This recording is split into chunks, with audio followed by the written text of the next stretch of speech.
Okay, so let's just seriously talk about San Francisco because the buildings are empty, the streets are empty, and this is daytime. Do you guys see office workers? Because I don't. This is supposed to be downtown San Francisco. You don't see any office workers. In fact, you see more homeless people. You see more people doing drugs than any other people. And you do see what I'm talking about here, right? What this, Chinese vlogger is saying that there's just tents everywhere. There's just people doing drugs everywhere. There's homeless people everywhere. This is the craziest city, and look at how vacant some of these stores are. There's not a lot of people on the streets when it's supposed to be crowded shoulder to shoulder, because now we're seeing office buildings having some of the highest vacancies ever. You have places like Miami, for example, where their office vacancies are actually pretty low because of the amount of big companies moving there. San Francisco is having one of the biggest crises right now because their commercial real estate is truly down in the dumps. I've never seen a worse market. I mean, people talk about how Hong Kong's commercial real estate market is very bad, but it's still very expensive and prices have already stabilized. People say that, Shanghai and Seoul's commercial real estate is pretty garbage, but even those places in certain downtown areas are stabilizing and even going up in price. So what about San Francisco? Not really. Vacancies are 33%, but in my opinion, it's more like 50 to 70%. Because sure, you got rooms being rented out, but a lot of these rooms are actually empty because tenants aren't coming back and they're just waiting for the lease to end. So look at this. This is the Transamerica Pyramid. This is the most iconic skyscraper in San Francisco, and I'm sure you guys have seen this numerous times. And let me just show you guys what it really looks like close up. It's a very iconic building. If you guys look at, for example, the Empire State Building, is very iconic for the East Coast, and for the West Coast, it's going to be the Transamerica Pyramid. Now, if you drop the little guy on Google Maps, this is what it looks like. You probably have seen this everywhere. This is a very popular building. You could easily know it where it is the moment you see it. Show this to any person around the world, and they'll be like, oh, I've seen this building before. It's just as iconic as the Empire State Building. But now, the vacancy rates are like 35 to 40%, and it's rising, because office workers aren't coming back. And even Google Street View is pitiful because there's barely anybody on the streets. It's basically a massive ghost town, and this tower doesn't really have any tenants anymore. So now you do have one of the biggest bets in San Francisco, the bet that office workers will return. So San Francisco gets a $1 billion bet, and they are going to be redeveloping and renovating the landmark Transamerica Pyramid, and hopes a luxury revamp will aid in the area's revival. Now, let me tell you guys what's going on here, because they're going to be spending about $1 billion to make it look really, really nice. For example, a really cool and sleek, modern, futuristic lobby by Foster and Partners. Those guys make some fantastic stuff. You got some pretty cool stuff, just the lobby alone. It's going to be a large part of the renovation cost. It's going to be a very impressive lobby with all sorts of different amenities. And on the very top floor, it's very small because it's basically a little pyramid. It will be turned into a sky bar, and you have 360 degrees views of the whole entire city. So you could be in the offices all day long. And when you're tired, you could actually go to the sky bar and hang out with some of your employees and coworkers and really enjoy a couple of drinks and just look out on the view. So the amenities are absolutely crazy, and there's even going to be like a park, which is going to be situated on the base floor of the tower. So it's like a pretty big renovation, and I gotta admit, it's very, very impressive.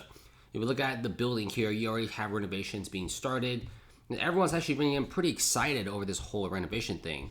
And yeah, when they renovate this, it's probably going to be stealing a decent chunk of business from other towers who are not renovating because they're so vacant. Now, here's the thing. I don't think this is going to bring office workers back.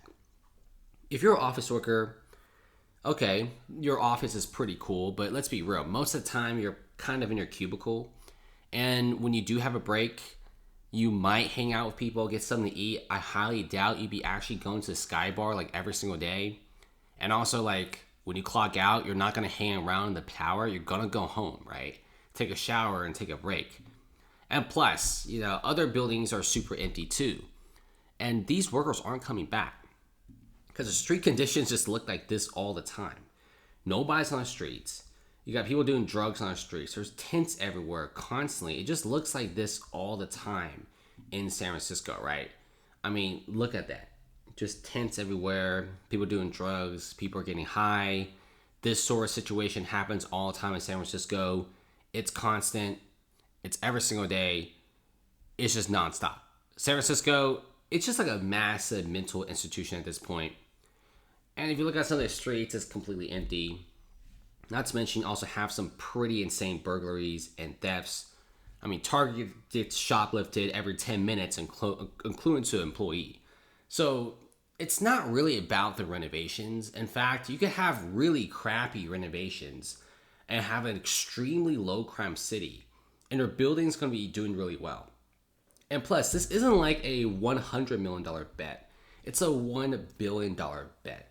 It's one of the biggest and most expensive renovations and purchases I have ever seen in the commercial real estate world. And plus, commercial real estate, those 2-3 words do not ring money in my ears. Commercial real estate is really, really bad, and there's only very few places in this world where commercial real estate is doing fairly good. One of the few places are going to be Singapore, and also the UAE is doing okay. You also see very good office real estate in Miami. But other than those places, like, I really wouldn't really invest in it. Residential is fine, but even then, San Francisco residential is completely garbage. And these homes are getting cheaper and cheaper every single day.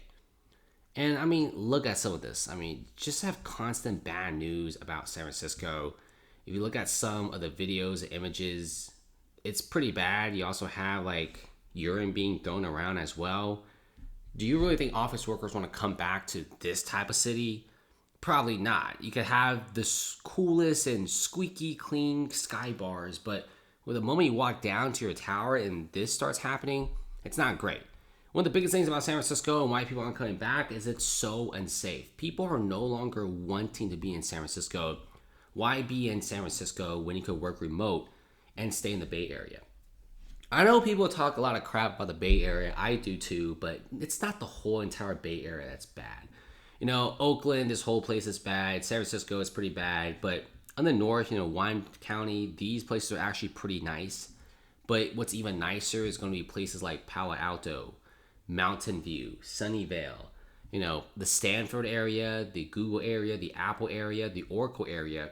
This strip is actually pretty good. The crime rate is fairly low, and you don't actually see a lot of tents and homeless people, and this place still commands a pretty strong real estate value. So if you look at San Francisco, why would these guys ever commute an hour to San Francisco for work when they could work online and be in a much safer position? So I don't really think this is going to turn out that well. I know I got to give them a round of applause for attempting to get San Francisco back on track, but when the laws are absurd and also business owners are leaving, no matter how much and how nice you renovate a building, it's just not going to be getting people. And plus, it's going to be so long for you to break even on this investment. You're going to have like max out tenants paying insane rents, which is not going to happen for years and years to get your money back. So I don't think this is a smart investment at all.